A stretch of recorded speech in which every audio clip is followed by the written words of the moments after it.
Foundation, मैं हूं जागृति शर्मा आपके साथ। बिहार सरकार ने राष्ट्रीय राजमार्ग पर हो रहे अवैध पार्किंग और अतिक्रमण जैसी जो समस्याएं हैं, इसको हटाने के खिलाफ एक सख्त निर्णय लिया है।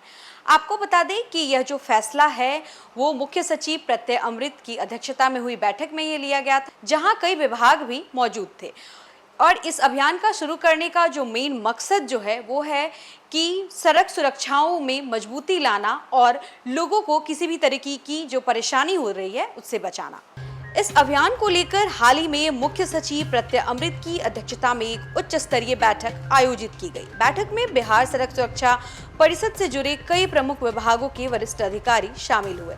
इनमें परिवहन विभाग, सड़क निर्माण विभाग, भारतीय राष्ट्रीय राजमार्ग प्राधिकरण, सड़क परिवहन एवं राजमार्ग मंत्रालय, शहरी विकास एवं आवास विभाग तथा पुलिस मुख्यालय के प्रतिनिधि मौजूद रहे। बैठक में बिहार के उप मुख्यमंत्री एवं मंत्री सम्राट चौधरी के नेतृत्व वाली महा एक्शन रणनीति पर चर्चा की गई, जिसके तहत राष्ट्रीय राजमार्गों को पूरी तरह अतिक्रमण मुक्त बनाने का लक्ष्य रखा गया है। अधिकारियों ने स्पष्ट किया है कि यह कदम हाल ही में राजस्थान और तेलंगाना में हुई गंभीर सड़क दुर्घटनाओं के बाद सुप्रीम कोर्ट की सख्ती के मद्देनजर लिया गया है, जहां अवैध पार्किंग और अतिक्रमण को दुर्घटनाओं का प्रमुख कारण माना गया था। नई कार्य योजना के तहत सबसे पहले ट्रकों और भारी वाहनों की अवैध पार्किंग पर पूरी तरह प्रतिबंध लगाया जाएगा। अब वाहन केवल निर्धारित ट्रक पार्किंग स्थलों या अधिकृत पार्किंग क्षेत्रों में ही खड़े किए जा सकेंगे। नियमों का उल्लंघन करने वालों पर भारी जुर्माना और कानूनी कार्रवाई भी की जाएगी। इसके अलावा सड़क किनारे स्थित अनधिकृत होटल, ढाबे और अन्य व्यावसायिक संरचनाओं को भी हटाने का निर्णय लिया गया है।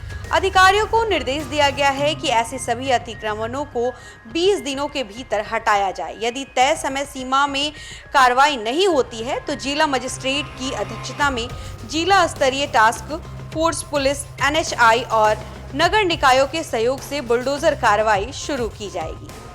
सरकार ने यह भी स्पष्ट किया है कि राष्ट्रीय राजमार्गों को राइट ऑफ वे क्षेत्र में किसी भी नए निर्माण पर तत्काल रोक रहेगी। किसी भी नए निर्माण के लिए अब NHAI या सड़क निर्माण विभाग से अनिवार्य रूप से अनापत्ति प्रमाण पत्र लेना होगा। बिना अनुमति निर्माण को अवैध माना जाएगा और उस पर तुरंत कार्रवाई की जाएगी। मौजूदा व्यावसायिक प्रतिष्ठानों को सुरक्षित आवागमन सुनिश्चित करने के लिए वैकल्पिक सेवा मार्ग बनाने का निर्देश दिया गया है। ऐसा न करने पर राष्ट्रीय राजमार्ग नियंत्रण अधिनियम 2002 के तहत कड़ी कार्रवाई की जाएगी। अधिकारियों ने कहा है कि इस अभियान का मुख्य उद्देश्य सड़क दुर्घटनाओं को कम करना, यातायात को सुचारू बनाना और राष्ट्रीय राजमार्गों को सुनिश्चित एवं बाधा मुक्त बनाना है। राज्य सरकार ने स्पष्ट किया है कि अब किसी भी प्रकार की अवैध पार्किंग या अतिक्रमण को बर्दाश्त नहीं किया जाएगा और आने वाले दिनों में बड़े स्तर पर प्रवर्तन कार्रवाई देखने को मिलेगी। तो फिलहाल इस खबर में बस इतना ही। ऐसे ही और तमाम अपडेट्स के लिए बने रहे हमारे साथ, देखते रहे न्यूज़ फाउंडेशन।